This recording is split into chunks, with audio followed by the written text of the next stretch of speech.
उन सभी के चरणों में वंदन। एक बात सचमुच में विचारणीय है कि अपने गांव न जाने वाली गाड़ी में बैठे तो गलत जगह पहुंच जाएंगे, समय और शक्ति का भी बिगाड़ होगा। मुक्ति की ओर जाने वाली गाड़ी सत्संग में न बैठकर 84 लाख योनियों में ले जाने वाली गाड़ी में बैठे कुसंग की ओर गए तो सोचो क्या होगा। इसीलिए किसी भी श्रेष्ठ बात को, किसी भी श्रेष्ठ काम को हम लोग कल पर न टालें, अश्रेष्ठ को जरूर कल पर। बापू जी के दिल में सबके लिए, प्राणी मात्र के लिए करुणा कृपा है। एक बापू जी जब पहली बार अमेरिका गए थे तो सुबह सैर करते हुए कहीं जा रहे थे, रास्ते में एक तालाब था, तो एक आदमी अंग्रेज मछलियां पकड़ने बैठा था। डंडी थी, डंडी में नायलॉन की रस्सी बंधी हुई और कांटा, कैसे मछलियां पकड़ते तो नदी में, तालाब में डालकर बैठा था। बापू जी के पीछे जो सेवक चल रहा था, गुरुदेव ने उसको कहा कि ये लोग ऐसा क्यों करते होंगे, किसी मूंगे गूंगे प्राणी को क्यों सताना, क्यों किसी जीव को तंग करना, ऐसे कांटे डालकर मछलियों को फंसाना, मारना, ऐसा क्यों करते होंगे ये लोग। इतना कहकर गुरुजी आगे निकल गए तो उस सेवक ने पीछे मुड़कर देखा तो वो जो आदमी मछलियां पकड़ने बैठा था, रस्सी जो नायलॉन की थी वो जैसे कैंची से कोई काट दे ऐसे कट गई। बापूजी ने तो उस तरफ देख के बोला ही था, ये लोग इतनी हिंसा क्यों करते होंगे, जीवों को क्यों सताते हैं, मछलियों ने क्या बिगाड़ा इनका। तो रस्सी कट गई बीच में से, नायलॉन की रस्सी, कोई मछली ने तो खींची नहीं होगी, बीच में से कट गई अपने आप। तो प्राणी मात्र के लिए जिनके दिल में करुणा है, कृपा है, प्रेम है,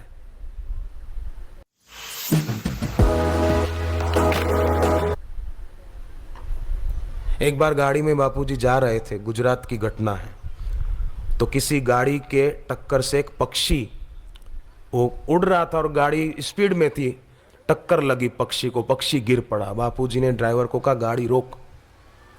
गाड़ी रोकी और उस पक्षी को, रास्ते पर गिरा था तो और गाड़ी आती तो कुचला जाता, उस पक्षी को बापू ने कहा उठा के ले आ मेरे पास।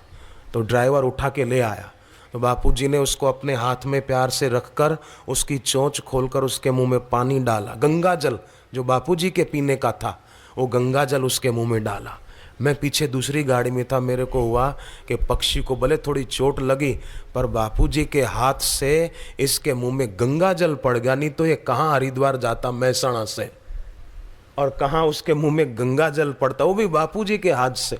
हम लोग तरसते हैं और वो पक्षी के मुंह में गंगा जल गुरुदेव के हाथ से पड़ गया। फिर उसको थोड़ी स्वस्थता महसूस हुई, उसको कोने में एक तरफ चोट न लगे ऐसे रख दिया।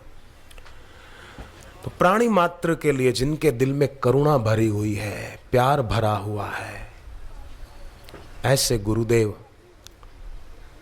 के श्रीमुख से जिनको मंत्र दीक्षा मिल जाए, समझो उनका आखिरी जन्म है। ऐसे गुरु के चरणों की जिनको सेवा मिल जाए, समझो उनका जीवन धन्य है। कोई कोई ना समझ लोग बोलते हैं सेवा की क्या जरूरत है, क्यों करते हैं सेवा, ये ऋषि प्रसाद की सेवा करने की क्या जरूरत है। अरे क्या जरूरत है, तुम करके देखो। ये बाल संस्कार केंद्र की सेवा करने की क्या जरूरत है। दुर्भाग्य है उनका जो बोलते हैं सेवा की क्या जरूरत है। सिखों से सीखो, सेवा से सिखों को क्या आनंद मिलता है। मैंने गुरुद्वारों में देखा है, 3-3 बजे 3:30 बजे उठते हैं, नहा धोकर पाठ शुरू कर देते हैं, सफाई शुरू कर देते हैं, प्रसाद बनाते हैं, आने वाली संगत को प्रसाद बांटते हैं। सेवा है ना। दिल्ली में सत्संग था लाल किला में बापूजी का, मैंने देखा जहां जूता स्टैंड बना हुआ था लाल किला मैदान में, वहां कुछ सिख बंधु आकर सेवा कर रहे थे, जूते साफ करके रख रहे थे, नैपकिन से पोंछ कर रख रहे थे कि सत्संग सुनने संगत आई, उनके जूते हैं, उनकी चप्पल है। सेवा से कितना आनंद मिलता है। सिख धर्म के 5वें गुरु श्री गुरु अर्जन देव जी महाराज जी का जीवन चरित्र पढ़ो। जो बोलते हैं सेवा करने से क्या मिल जाएगा, ऋषि प्रसाद की सेवा करने से क्या मिल जाएगा, दुर्भाग्य है उन लोगों का जो खुद तो सेवा नहीं करते पर दूसरों का उत्साह भी डाउन कर देते हैं। समझो उनका भविष्य बहुत खतरे में है, भविष्य उनका अंधकारमय है। पर जो खुद भी ईश्वर के रास्ते चलते हैं, सेवा करते हैं।